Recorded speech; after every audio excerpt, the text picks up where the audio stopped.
hey there. I didn't see you coming. So, how did it go? Did you find it? Where are we? We're at home, silly. Where else would we be? Just Mommy, sister, you and me. Now tell me, how did it go? Did you find it?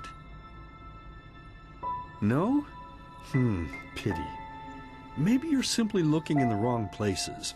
Did you ever think of that? Oh well, who knows. Say, why don't you go inside and see if you can help Mommy with the cooking? The Creator was kind to us today and sent a big fat elk right in front of my bow. All right?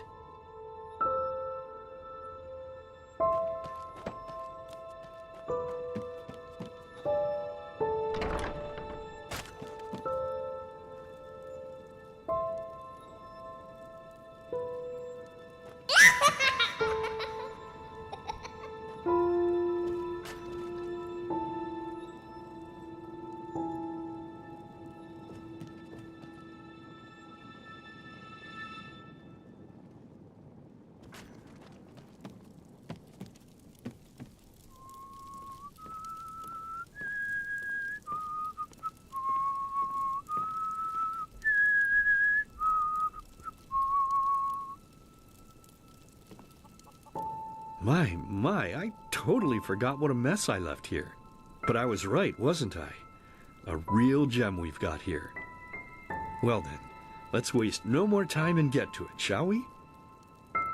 What? Now when you look at that, I totally forgot about them. They're dead, don't you remember? You murdered them back then, both of them. But hey, no use crying over spilled milk, right? At least this means there's more meat for the two of us. You still remember how to do this, right? First, off with the skin. Slice up the belly, then out with the entrails. I'll look for a nice sharp knife in the meantime, to cut off the head. I don't think either of us wants to eat that, do we?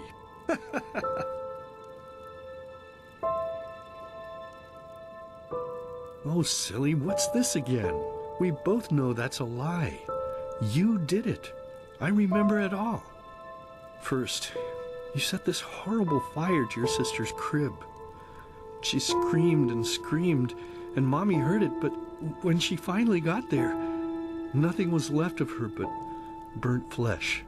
And, oh gosh, do we really need to go through this again? You know how sad it makes me when you do this. You killed them, period. No matter how often you tell me you didn't, it changes nothing. You hear me? Nothing.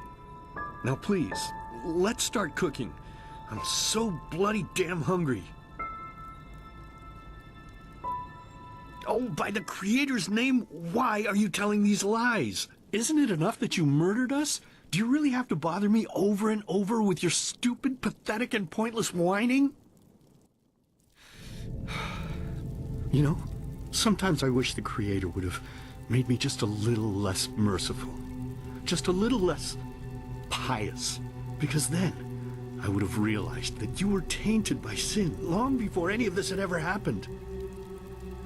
And instead of raising you, feeding you, and loving you like a father does, I would have put you in the horse trough right after you were born. Yes, I should have killed you. I should have just killed you.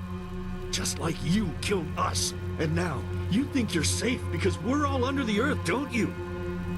Well, listen up, my child. You are wrong. And do you know why? Because the dead don't forget. Do you hear me? The dead don't forget. Now enough of this useless chatter. I'm bloody starving. Bring me the meat, you spoiled brat. Bring it to me. Bring me a nice crisp piece of meat. Bring me a nice crisp piece of meat. Bring me a nice crisp piece of meat. Bring me a nice crisp piece of meat. Bring me a nice crisp piece of meat.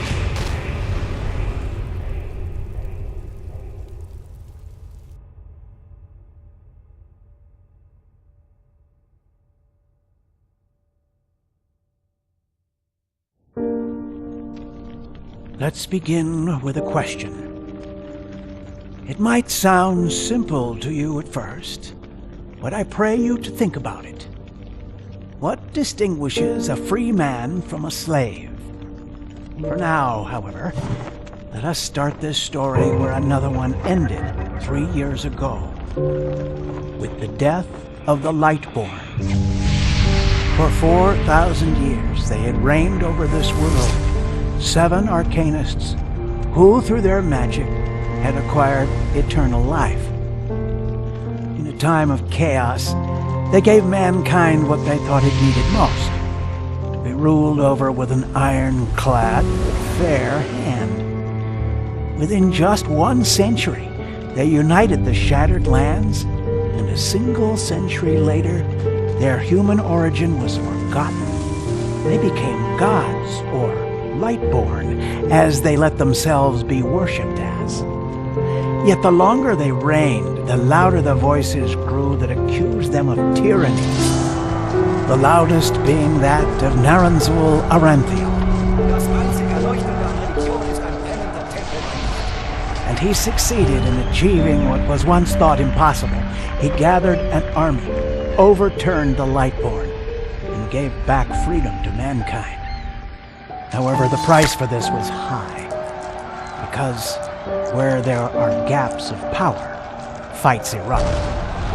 As such, this world grew into what it is today, shattered, riven, and broken into pieces.